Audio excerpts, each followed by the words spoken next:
시간도 대면 비대면 함께 예배하는 사랑하는 모든 성도님들, 오늘 특별히 첫 대예배에 참석한 우리 나경순 집사님의 남편 안종서 집사님, 주님의 이름으로 환영하고 주의 귀한 은총이 함께 하시기 바랍니다.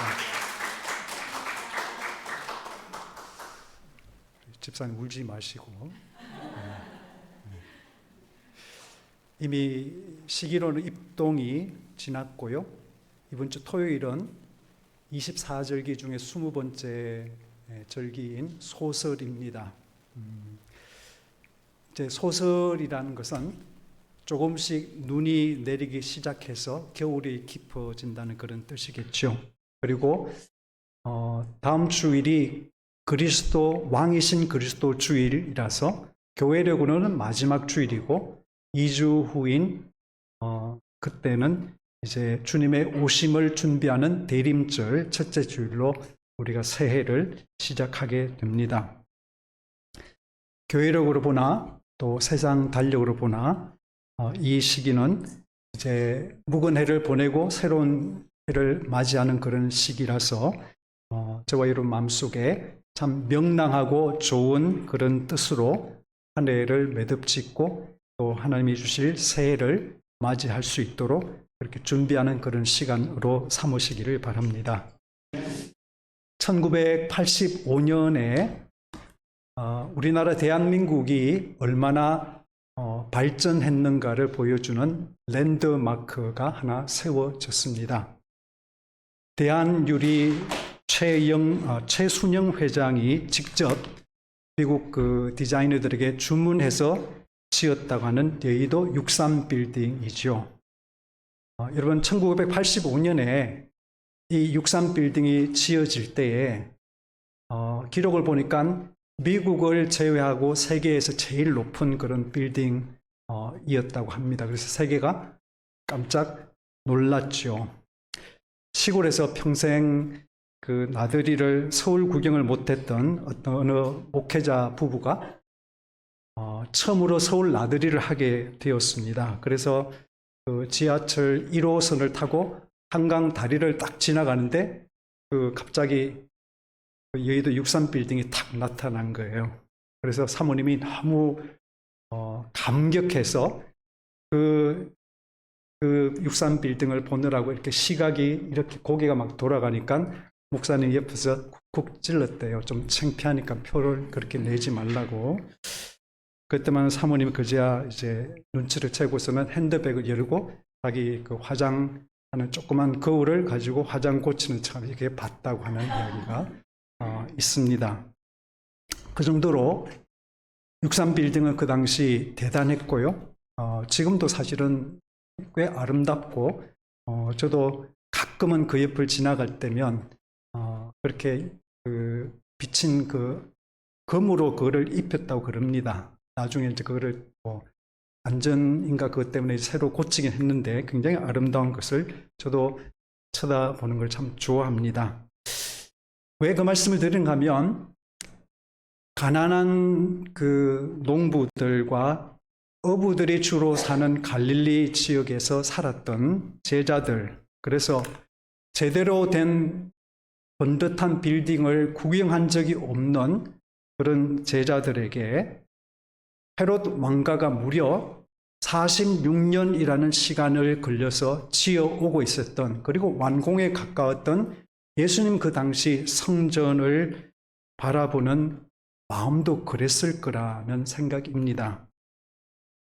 그야말로 놀라움과 경탄을 자아내게 만들고 인간이 얼마나 대단한 일을 할 수 있는가라는 것을 절절히 느끼게 만드는 그런 빌딩이었죠. 그래서 오늘 복음서 본문에 보니까 사람들이 막 그 성전을 보면서 이야기를 나누는 거예요.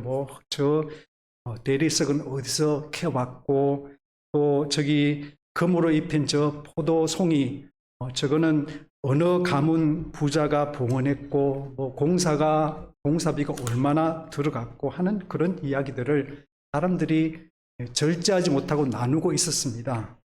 그런데 그거를 보신 예수님께서는 5절에 이렇게 말씀을 하십니다. 너희가 보고 있는 이것들이 돌 한 개도 돌 위에 남지 않고 다 무너질 날이 올 것이다. 그리고 역사가들이 들려주는 대로 이 성전이 예수님의 죽음 그 후에 곧 완공이 되었는데요. 그런데 그 성전이 완공된 지 40년 뒤인 기원 후 70년에 로마의 지배를 못 받겠다고, 더 이상 우리는 못 살겠다고 반란을 일으켰던 유대인들을 제압하기 위해서 로마가 젊은 장군 티투스 장군과 로마 군대를 보냅니다.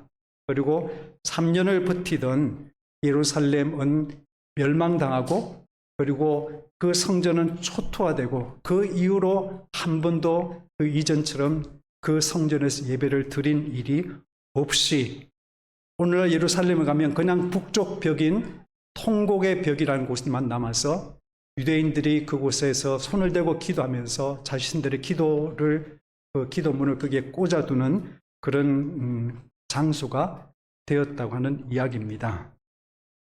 근데 여러분, 우리는 이 복음서 본문을 보면서, 그리고 그 역사를 생각하면서, 성전이 무너진 그 사건은 단지 로마의 지배를 불복종한 유대인에 대한 로마의 참혹한 어떤 그 심판 결과라고만 해석할 수가 없습니다. 요한복음 2장에 보니까 예수님께서는 이 성전을 허물어라, 그러면 내가 3일 만에 다시 세우겠다라고 하셨습니다. 다시 말씀드려서 성전의 무너짐은 예수님의 세워지심, 부활과 연결이 되어 있다는 말씀입니다. 그래서 사도 바울도 고린도 성도에게 보낸 편지에서 이렇게 말을 하고 있습니다. 너희가 하나님의 성전인 것과 하나님의 성령이 너희 안에 계시는 것을 알지 못하느냐? 하나님의 성전은 거룩하니 너희도 그러하니라 라고 말씀합니다. 그래서 우리는 깨닫습니다. 무너져야 비로소 세워지는 것이 있구나 라고요. 여러분, 신앙의 지혜란 무너져야 할 것과 이를 통해 세워지는 것을 아는 것입니다. 신앙은 무너져야 할 것에 집착하지 않고 그 자리에 새롭게 세워지는 것을 기꺼이 마음속에 환영하고 수용하는 것입니다. 그런데 사람이 이 수준에 이르기가 만만치 않습니다. 나이가 많다고, 교회를 오래 다녔다고, 저처럼 무슨 신학을 공부했다고 그 수준에 이르는 것 아닙니다. 시간이 필요하고, 과정이 필요하고, 시행착오와 쓰라린 실패와 상실, 그리고 절망 같은 것도 필요합니다. 유대인들이 좋아하는 그 책인 탈무드에 이런 이야기가 하나 기록되어 있습니다. 한 아버지에게 두 아들이 있었는데, 아버지가 어릴 때부터 이 아이들을, 그러니까 예담이 웃으니까 또 딱 그런 세팅이네요. 예담이 웃으니까 그렇다는 이야기 절대 아니에요. 미안합니다. 두 아이가 어릴 때부터 그렇게 그냥 서로 싸우고 자기 욕심만을 챙기고 양보를 하지 않습니다. 그래서 아버지는 그 아이들을 교육시켜 너무 속이 상했던지 일찍 병을 얻어서 시름시름 앓다가 임종을 앞두게 되었습니다.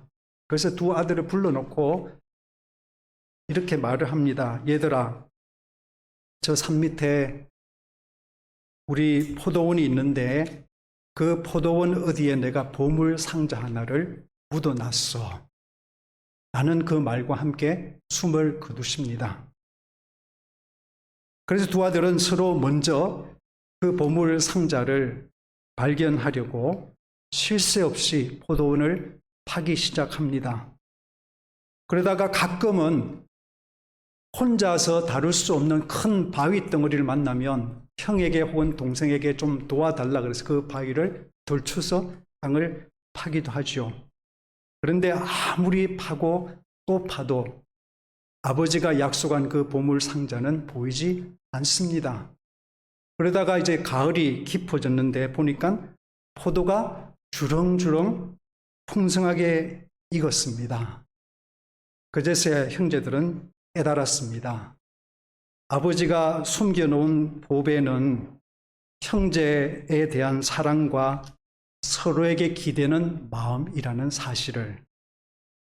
여러분, 인간은 대개 출세나 부자 되는 것을 인생의 본질 또는 목표로 여기지요.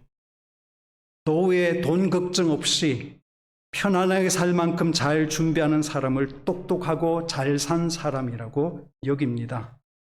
물론 제 이야기는 그게 뭐 하찮다거나 필요 없다는 그런 이야기 아닙니다. 문제는 노후에 잘 살고 걱정 없이 살겠다는 그 목표를 얻으려고 너무 치열하게 살아가느라 인간됨을 잃어버리고 남을 찌르는 그런 피곤한 사람이 되어서 결국은 자기 자신도 해치는 사람들이 너무 많더라는 사실입니다. 다행히 이야기 속의 이 형제는 1년 열심히 땅을 파는 동안에 인생의 본질로 여겼던 것을 찾아내지 못하는 그 실패를 통해서 인생의 보배, 참된 보배가 뭔지를 발견하는 것이지요. 상자 가득 채운 어떤 금화가 아니라 형제 우애와 서로에 대한 배려와 잘못한 사람에게도 푸근한 마음을 품는 것이 인생의 보배라는 사실을 뒤늦게나마 발견한 것입니다. 그런데 지금껏 교회는 신앙생활을 잘하면 성공하고 소원 성취하고 가난을 극복하고 병도 낫고 일이 잘 되고 하는 식의 확인 가능한 그런 보배를 강조한 그런 경향이 있습니다. 그러다 보니 잘못해서 우리 성도들은 복음의 소비자로 전락되지 않았나 생각을 하는 것이지요. 내가 얻을 수 없는 것을 신앙의 힘으로 얻고 내가 할 수 없는 것을 신앙의 힘으로 하게 해서 그래서 지극히 개인적이고 나를 위한 그런 신앙으로만 우리가 신앙을 상상해 왔다 그런 말씀입니다. 그런데 하나님의 말씀을 여러분 살펴보십시오. 예수님의 그 산상수훈을 여러분 살펴보십시오. 하나님 아버지가 정말로 의도하신 그 보배라는 것은 하나님이 우리에게 주려고 하시는 것, 우리 안에서 만들어내려고 하시는 것은 하나님께서 우리에게 말씀하신 그 구원이라는 것은 타인과 협력할 줄 아는 그 마음, 겸손, 타인을 나와 동등한 존재로 인정하는 그런 존중같이 고급스럽고 품격 있는 인간성이었습니다. 우리들어 세상의 빛이요 소금이라고 하시는 것은 복음의 본질을 이해하고 말씀으로 변화되어서 일어선 그런 성도야말로 세상에 주어진 유일한 희망의 빛이고 살 맛이라고 하는 그런 뜻이 아니겠습니까? 본문으로 돌아보겠습니다. 여러분, 예수님 당시 유대인에게 아무리 살기가 힘들더라도 그들로 하여금 자존심 세우고 버티게 만드는 세 가지 축의 정신적인 축이 있었습니다. 정신적인 기둥이라고 하죠. 첫 번째는 자신들을 하나님이 택하셨다고 하는 선민의식이 그 첫 번째 기둥이고, 둘째는 하나님의 선민인 자신들에게 하나님께서 모세의 율법을 주셨다는 것, 율법. 그리고 셋째는 자신들이 택하신 그 하나님이 자신들을 만나주는 장소로 성전을 허락하셨다는 성전에 대한 그런 신앙입니다. 이 세 가지가 다 훌륭하고 하나님 말씀 속에서 주어진 그런 것들입니다. 본질에 속한 것입니다.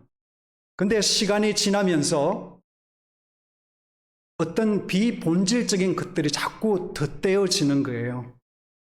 성전의 본질은 공의로우신 하나님께서 죄를 일만큼도 용납하지 않으시는 그 하나님께서 인간이 죄를 지어서 그 하나님 앞에 나올 때에는 화를 내신 찡그려진 모습으로 인간을 대하시지 않고 기꺼이 용서하기를 바라시고 기꺼이 회복되기를 바라시는 아버지의 마음으로 인간을 기다리는 만남의 장소라는데 성전의 본 정신이 있습니다. 그런데 그 성전을 보면서 성전이 무슨 금으로 지어졌고 이탈리아에서 떠온 어떤 대리석으로 저걸 기둥을 세웠고 프랑스의 루이비통 회사에서 무슨 가죽 제품을 만들어 저기다 저렇게 장식을 했고 누가 그 막대한 비용을 얼마를 댔고 하는 그런 일들, 그런 것들은 다 비본질적인 일들입니다. 그런데 시간이 지나면서 사람들 마음속에는 그 본질을 지키는 대신에 비본질적인 그런 것들, 눈에 드러난 그런 것들에 마음을 빼앗기는 동안 하나님의 임재, 하나님의 선한 성품, 그리고 인간을 기다리시는 하나님의 그 간절한 마음에 대한 그런 기억을 서서히 잃어가고 있었던 것입니다. 그 성전에서 하나님의 사랑과 용서와 신비로운 그 마음을 경험한 그들이 이제 온 세상에 하나님께서 보내신 그런 선물로서 하나님의 어떤 분이신지를 알리고 그런 하나님의 형상의 인간으로 산다는 것이 얼마나 소중하고 얼마나 존귀한 그런 일일 수 있는지를 나타내야만이 어마한 책임을 감당하는 것입니다. 그런데 이스라엘 백성들 그거를 잊고서 그 책임을 지나가는 그 이방 사람들을 배관시하고 그들을 아주 그냥 그렇게 배척하고 그런 배타적인 그런 사람이 되고 말았다는 것입니다. 그래서 나중에는 성전만 멋지게 지으면 나라가 저절로 안전할 것 같고 경제가 잘 돌아갈 것 같고 그래야 내가 먹고 사는 것이 힘들지 않을 것이라는 그런 종교 소비자가 되었습니다. 여러분, 이것은 여호와의 정신을 아주 작게 만드는 그런 부끄러운 일입니다. 그래서 주님은 성전의 무너짐이라는 그 어마어마한 실패를 이스라엘에게 기꺼이 허락하신 것이지요. 왜냐하면 그래야 정신이 세워지기 때문에, 그래야 다시 본질적인 것이 회복되기 때문입니다. 여러분, 이사야 45장 말씀 우리 같이 한번 찾아보시겠습니다. 이사야 45장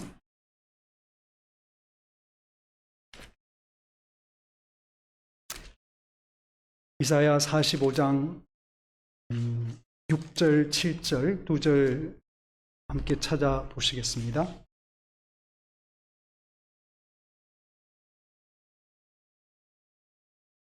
네.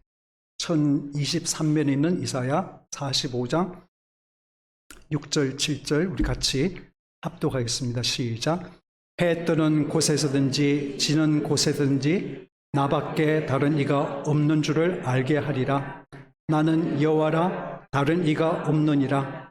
나는 빛도 짓고 어둠도 창조하며 나는 평안도 짓고 환난도 창조하나니 나는 여호와라, 이 모든 일들을 행하는 자니라 하였노라. 여러분, 하나님은 이 세상의 어떤 신과도 비교할 수 없는 지금도 일하시는 하나님이라고 그렇게 말씀을 하시면서 우리 안에 지금도 행하고 계시는 하나님이시면서, 그래서 우리 안에 본질적이고 영원하며 하늘에 속한 그런 복된 것을 세우시려고 때로는 우리 안의 것을 무너뜨리신다고 하시는 거예요. 그걸 우리는 어둠이라고 부르고요, 때로는 환난이라고 그렇게 이야기하기도 합니다. 하나님이 이 둘도 사용하신다는 사실, 하나님이 그것도 지으시고 그것도 마음속에 품고 계시고 그것도 하나님께서는 버리지 않고 우리의 선을 위해서, 아름다운 하나님의 뜻을 이루시기 위해서 사용하시는 그 사실을 잘 모르면 우리는 어둠을 만나고 환난을 당할 때 당황스럽습니다. 실망합니다. 하나님이 어둠과 환난을 통해서 나를 아름답게 세워 가신다는 사실을 모르면 환난과 어둠을 만날 때 그만 자신감을 잃고 낙담하죠. 그런데 여러분, 튼튼하게 잘 지은 좋은 집에 인생을 한번 비유해서 생각해 보십시오. 좋은 집이란 풍랑을 끄떡없이 견디는데 그 좋은 집의 실력이 있는 거지, 풍랑이 아예 그 집을 피해가는 것으로 그 좋은 집이 증명되지 않습니다. 그런데도 우리는 그런 사실을 알면서도 막상 내게 그거를 적용해야 되는 그런 때가 오면, 내게 풍랑이 닥치는 그런 일이 있으면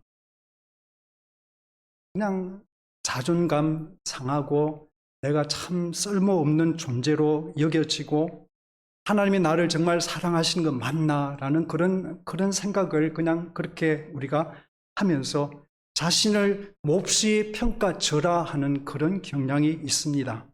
여러분, 그렇지 않습니다. 우리 개인은, 그리고 우리가 믿음으로 지은 집은 그 자체로 본래적으로 훌륭하고 그 내용은 맞는 것입니다.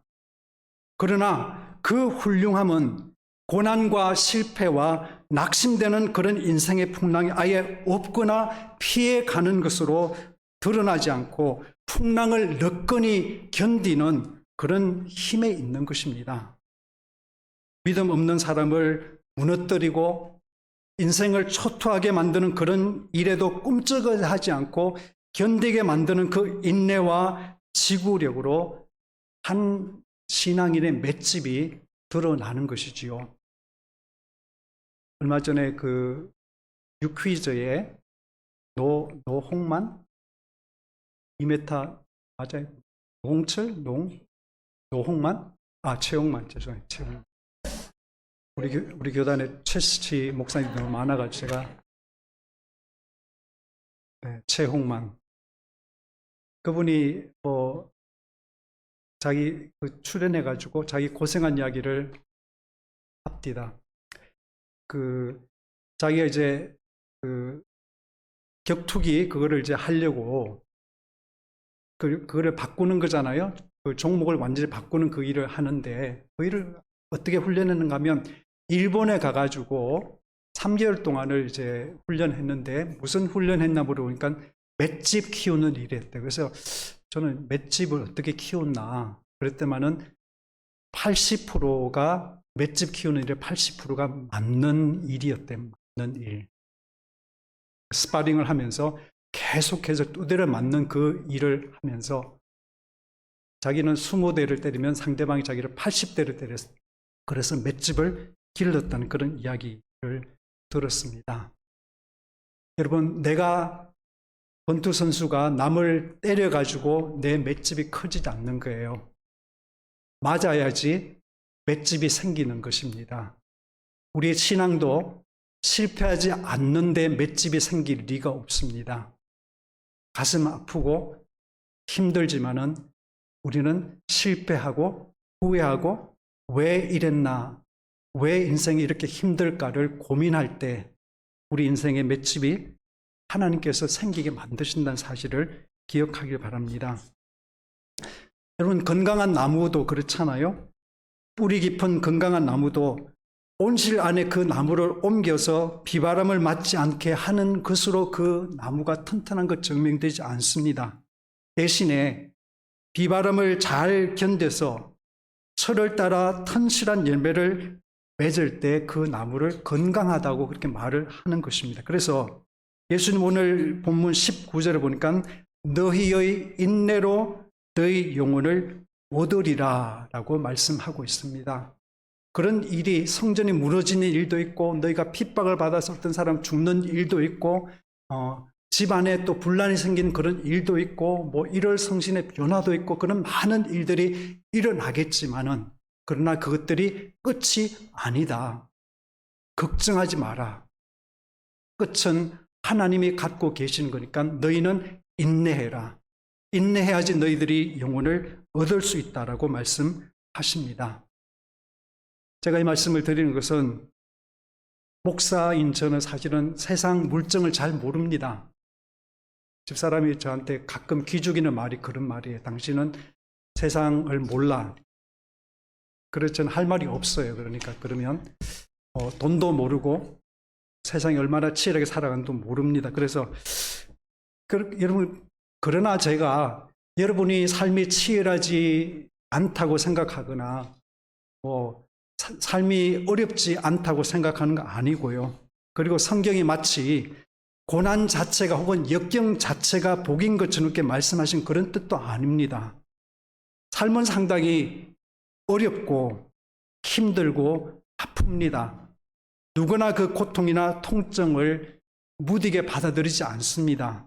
그러나 하나님 없이 사는 세상 사람이라면 그런 일을 당하면 무너지고 자기를 정말 변변찮고 못난 자라고 그렇게 학대하지만 우리에게 그런 일이 일어난다는 것은 내가 더 참되고 정신 차리게 만드는 그런 일인 것이고 나를 더 세우고 공고한 집을 이루게 하는 일이 되는 것이고 옹골찬 존재로 세워가는 그런 계기와 과정이 된다는 그 사실, 그 결과 내가 세상의 복으로 점점 더 세워지는 그런 인생을 살게 된다는 사실을 저와 여러분들이 기억하면서 용기와 힘을 내시기를 주의 이름으로 축원합니다.